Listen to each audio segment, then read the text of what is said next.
In this tutorial, I'll take you through joining two data feeds together. Here I have two data feeds, fruit sales and one called market price lookup.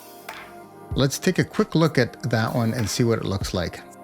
You can see that I have a column named code, and we're going to use that one as our lookup key.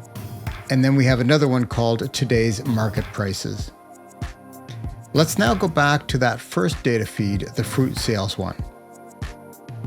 We're going to use that one as the file that we merged the other one into. So let's go into the feed editor. So now you can see that we have our codes in this file as well, but of course we don't have the market prices. By clicking on this icon here, you will have the ability to select and configure data feeds that contain the data you want to merge.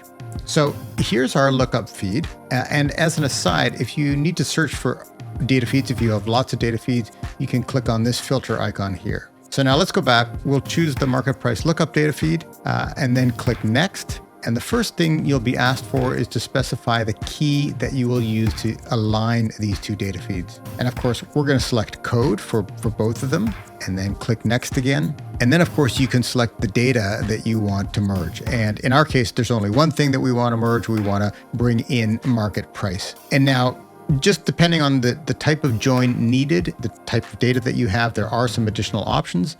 But in almost all cases, the default selection that we have on the prior step will result in a proper join.